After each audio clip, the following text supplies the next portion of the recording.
Welcome to the Gutsy Granny, and I'm Deborah. And today I've got a beautiful guest that has a very poignant meaning for me in our budding friendship. And that was that I was stuck in Australia during the first 6 months of COVID, and I missed Bali so much. I was just aching for Bali. And I'd been to an exhibition at the Legian Hotel here in Bali, and I saw this photograph, and I stood in front of this photograph and I was mesmerized. I felt like I was in the village. I felt like I was walking up the hill. I felt like I could smell the tobacco and the kraton and the roosters and whatever. And I actually longed to have this photograph close so I could see it every day. So I'd met Stephane at Matisse or wherever, and so I messaged him on Facebook and I said, please, I need to buy this photograph. I need to have this so at least when I'm stuck in Australia, I can wake up every morning. And the amazing photographer was Stephane Sensey, who is French born and has lived in Bali now for the last 16 years. And his work was described in a recent Yak magazine article as being gritty. And you worked with the tribes and you created this, what did it say? A gritty relationship between their authentic life in the village and modernity. So you've spent a lot of time in Borneo, well, tell us where you've spent your time. Basically, I spend a lot of time actually right now in Indonesia because the COVID, and the easiest destination to explore right now it's in Indonesia because I don't have to go through quarantine and things like quarantine and vaccine. Yes. So I decide to explore this amazing country. So lately I've been to Java and also Bali, but before the COVID I've been to many different places in Indonesia, like Papua, as you mentioned, Sulawesi, The Sumatra. Datai tribe. Where's the Datai tribe from? Well, the tribe is the Dani tribe from the Barium Valley in Papua, Indonesia. And these are very isolated villages that you're going into. They don't have any tourism at all. Well, they do actually have a little bit, but it's the valley is only reachable by plane, so there is no road. So, but they obviously have actually a small group of tourists coming every summer around August because we have a special, let's say, festival as all the tribes of the Barium Valley are getting together once a year, and we call it the Festival of Barium Valley. And would these have been cannibals? Were they cannibals? Well, they used to, but not anymore, but they still I think around 20 to 30 years ago. They were still cannibals. Yeah. What they do actually now, they still actually do offering of a fingers. So when they have actually one of the relatives who die, who pass away, they usually offer one of their fingers. So you when they're dead or while they're alive? When they just pass out, when they pass away. And what do they do with the finger? Well, we just do an offering for the funerals. So it's why I actually photograph an old lady holding a stick, and you can see that it's missing like a few fingers. Hold on. So you're saying it's while you're alive they take your finger? Yeah, they cut their own fingers to offer to the relatives who ceremony. just pass away. Yeah. That's pretty generous. Yeah. Actually. Right. So that was one of the tribes, but I mean, your work is vast. I mean, your work, there's not many photographers that can capture a face, and I mean an innocent face. And I've been studying your work now for a while, and I love reading your captions and the stories behind it. But it's like, when I spoke to you the other day, there's a depth in your photography. It's like you do enter in to their world, into their... I mean, is there a technique? How did you learn to become so connected to people's souls? Because that's what I see. Well, I think it's mainly the fact that you have to be able to connect to your model. Many people see only the photo, but they don't imagine the work before the pictures. Okay. And basically, when you see a picture of or portrait of a person, you think most of the time people will think that, oh, quite easy to do, you know. There's this like a spontaneous... Yeah, but the fact is, when you have you pretend to want to make the portrait of someone, it's actually, the challenge is actually through this image to really show the, let's say, the soul, as you said before, the soul of this person, and that's actually the challenge. And the soul, and also through the soul and through how you compose the image, create emotion on to the public who are going to look at this image, who are going to think, wow, this is a strong face, or this is someone who has emotion that you can imagine in some way who is this person through the image, you know. So some of the favorite ones I've got that I'm going to be posting on my Instagram feed is, you've got these ones where the local village man is holding the cock, the rooster. Yeah. And you can see the pride, and yeah, it's not a topic you would think, you know, like here's a man holding a rooster, you know, but you look at it and you I mean, what gave you that idea? Was it that the man sat there randomly, or because you use a lot of black background as well, don't you? Yeah, I do. Yeah, but you know, in photography, what is the first actually skill is the background. If you don't have a good background, your photo cannot be good. So the first step when you have to make a photography is to have a good background. So that was why I always travel with few different background with me. Oh, seriously, so you go into these villages. You speak Bahasa clearly. Yeah. Okay, so you go into the villages. You see something, a person who you feel you can capture their soul, and then you sit them on a stool, a chair, or whatever, and you put a black background behind, and then you say. Yeah, sometimes I do. Sometimes also I look around, and if I can see a background that I found actually interesting for the composition I wanted to make. But yeah, usually I always travel with 4 or 5 different background colors, or black or white, to have, you know, different option for my composition. And you do all of this with your motorbike, and you just go, yeah? Yeah. Jump on the bike, and you just go. Yeah. Well, I mean, it's what I've done actually lately. It's exploring Java and Bali by motorbike, because it gives you the opportunity to explore deeply. Yeah, off the beaten track. The area, and it's actually give me this feeling of freedom, because you can always decide to turn right or left and goes to an unknown part, you know. You just go somewhere and you are like, let's see what I'm going to find there, you know. And this is the journey. Yeah, and this is how you actually, because I see a photographer is also a hunter, an image and hunter, you know. So you have to be able to go and you know, like the surfer, they travel everywhere in the world to find a wave, and the photographer is almost the same job, but to find an image. So what would be your most favorite popular image in your mind?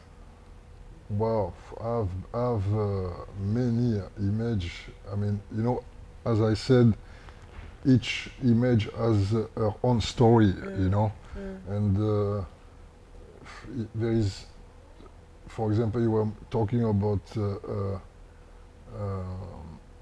Papua before. This is also how this image let's say, built is a long journey, because it's a long journey to reach this area and be able to connect with those people, you know, because, and also the fact that, you know, they are not used also to be photographed also, so it's also a challenge to make them relaxed to make enough. them feel comfortable in front of Trust you. of your camera, you know. And I remember that I actually built a little studio outdoor in this valley, you know, where me and my guide, we were like walking around, and like I was like choosing some of the faces I found interesting and ask him, of course, because I don't talk Papua and they don't speak Bahasa, most of them, and I was just like showing him the faces I wanted to capture. And you took them know? into their little studio. What was in an old toilet box or something? Well, it actually was on the back of the toilet, I remember, and I put my black background on the back of the wall of the toilet outside, and I remember they were all stand up front of the wall, and it was a hall between us, a gap. So they were actually front on with the back on with the wall on their back, and I was on the other side of the gap and taking my photos at distance, like 4 meters or 5 meters away, you know. But some of my other favourite ones of yours is that monk series, and I think another reason why you have such an amazing, and I love your work, so I'm clearly biased, is the monk series with the amazing saffron robe, and then you've chosen a black and white tile, and you've got this incredible sense of dimension as you look at the monk, and although the monk's face is profound, the whole synergy and the whole perspective, it's like, you know, looking through. And I mean, you designed furniture as well. You didn't just do photography. You've designed furniture. You had one of the most iconic shops here in Bali for, how long did you have the shop for? Almost 14 years now. 14 years? Yeah. And that did what you did, basically was French. It was French provincial furniture, really, yeah, wasn't the it? French, well, it's actually in French we call this the Louis XV and Louis XVI furniture style.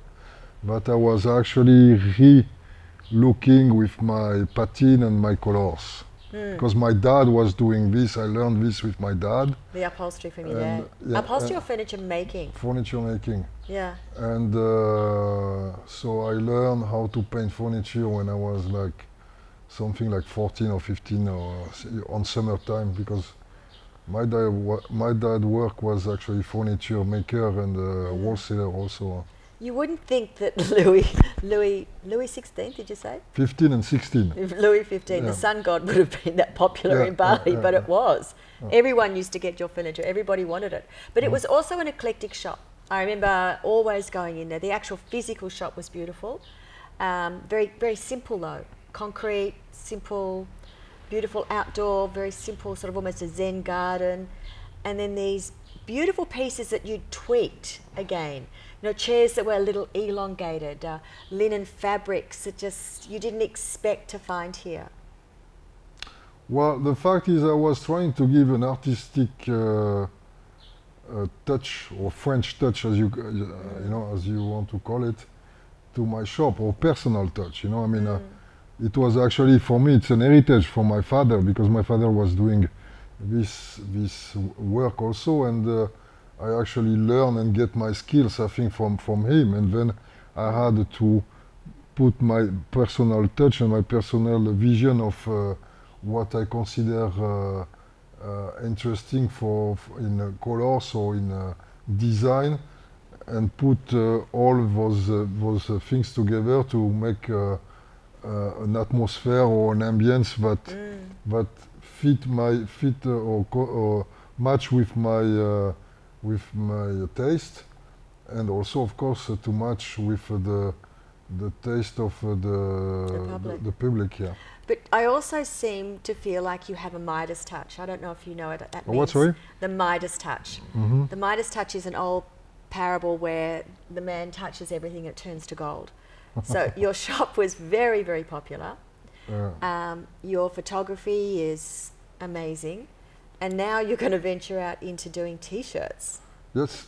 Yeah. That's my new adventure. And now. yet again, you've got these amazing contacts in Paris. Yep. And you're taking the photography on the T-shirts. Yeah, I was actually, as you said, I decided to, let's say, stop my work of furniture and focus totally now on photography. And during this COVID, I was like thinking what could be maybe the best way to also use my photography work. And I have always loved fashion and loved also T-shirts. And actually had this idea to actually use my photographs on T-shirts. And it actually comes I don't know if it comes out pretty well. And now Well, they're striking because your images are striking, like primitive faces on a sort of distressed style T-shirt. Yeah. We'll post it, guys, so you can see, and then we'll figure out a way if you want to buy them because they're unique. Like Yes. everything you do, it's unique. Yeah, that's the idea, is to actually try to make something unique and get the attention from others, from other people, and make a T-shirt is not that so complicated, but make a T-shirt that people find interesting, unique, and once again, it's like when you make a photography, it's to create an emotion or create a need to the others. Yeah. If I just wanted to make a T-shirt, I would do like everyone. But my idea was to make a T-shirt that people will recognize between 20 different T-shirts. And they'll go, wow, that's different. I want to wear a Danny tribal person on my chest. Yeah. So Stephane, you, obviously you are French from Biarritz, and Yep. then you studied in Los Angeles for a time. In San Francisco. Sorry, San Francisco, Actually, California. not far from San Francisco, in Menlo Park, Yeah. the Silicon Valley, Oh, actually. Silicon Valley. Yeah. Yeah. And then you ended up for quite some time in Spain. Yes, true. And how come Bali? How did you end up by being in Bali 13 years ago? Well, 16 years ago, my friends from Biarritz, as you know, Biarritz is a surf destination, maybe the #1 in Europe. And I'm not a surfer, but my surfer friend, took me with them on a trip to Bali. And like many people, I fall in love with the island and decide to come back here for another visit, like 2 months after the first one. And already with the idea maybe to move to Bali. And after my second trip to Bali, I actually decided to move to see if I can actually build a new life here. So to ask you, a lot of us that come to Bali, yes, there's incredible opportunities here and the weather's fantastic and there's endless beaches and whatever. But I see a spiritualism in your work. Is that what connected you to Bali in the first place? Do you think your soul felt connected here, or the people? What was it that actually...